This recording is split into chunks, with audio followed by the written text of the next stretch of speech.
Hello bachchon, let's read this question. The question say that dash cell of an atom can accommodate a maximum of 18 electrons. तो सबसे पहले समझेंगे बच्चों की concept. की concept होगा बच्चों शेल। तो सबसे पहले समझेंगे शेल क्या होता है। न्यूक्लियस के अराउंड का बच्चों सर्कुलर पाथ होता है जिसमें इलेक्ट्रॉन जो होता है वो रिवॉल्व करता है। Means it is a well defined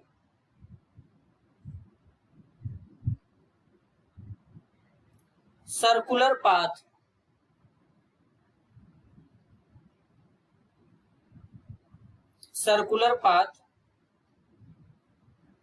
followed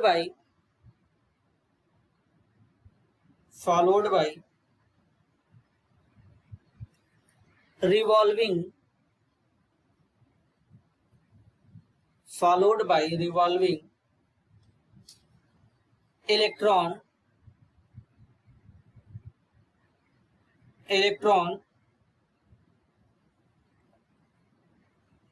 around the nucleus। इसी को बच्चों क्या कहते हैं, सेल कहते हैं। अब न्यूक्लियस के बाहर बच्चों इनफाइनाइट नंबर ऑफ सेल पाए जाते हैं, लेकिन पॉसिबल वही होता है जिसमें इलेक्ट्रॉन प्रेजेंट होते हैं। अब ये हो गया बच्चों न्यूक्लियस जिसके ऊपर है पॉजिटिव चार्ज। अब न्यूक्लियस के बाहर इस तरीके से यहाँ पर ये सेल प्रेजेंट होंगे। इन सेल को, ये पहला सेल है, ये दूसरा है, ये तीसरा है, ये चौथा होगा, ये पांचवा होगा। इनको एन से भी रिप्रेजेंट करते हैं बच्चों। पहले सेल को के से रिप्रेजेंट करते हैं, दूसरे को एल से, तीसरे को एम से, चौथे को एन से और पांचवे को ओ से। के एल एम एन ओ। तो इस तरीके से सेल को रिप्रेजेंट करते हैं। लेकिन हमको ये कैसे पता चलेगा कि बच्चों कौन सी सेल में कितना इलेक्ट्रॉन होगा? तो इसके लिए एक फॉर्मूला होता है बच्चों, यहां पर 2n स्क्वायर करके। इस 2n स्क्वायर वाले मेथड से नंबर ऑफ इलेक्ट्रॉन कैलकुलेट कर सकते हैं। तो अब यहां पर n क्या मतलब होता है? n का मतलब होता है नंबर ऑफ सेल। n का मतलब होता है नंबर ऑफ सेल। तो अब जरा हम लोग क्या करेंगे, पहले फर्स्ट सेल के लिए यानी के सेल के लिए नंबर ऑफ इलेक्ट्रॉन कैलकुलेट करेंगे। तो नंबर ऑफ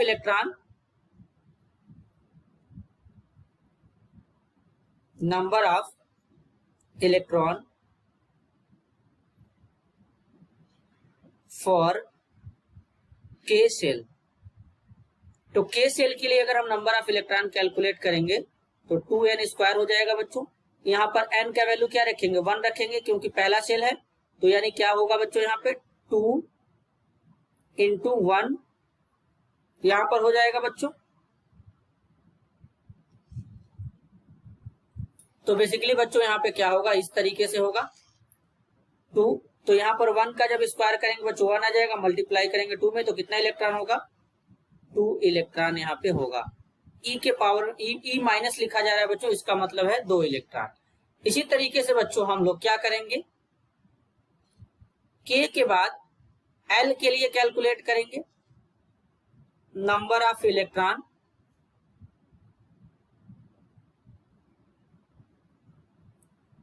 फॉर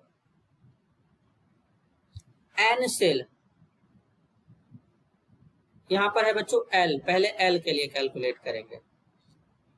तो एल के लिए कैलकुलेट करेंगे।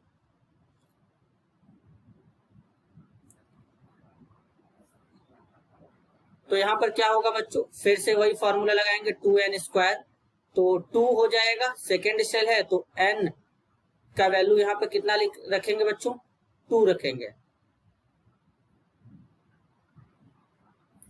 और पावर में 2 हो जाएगा, मल्टीप्लाई कर देंगे 8 इलेक्ट्रॉन यहां पे आएगा। इसी तरीके से थर्ड सेल के लिए कैलकुलेट करेंगे number of electron for M shell, तीसरा सेल एम सेल ही है बच्चों। तो अब इसके लिए जब कैलकुलेट करेंगे तो क्या होगा,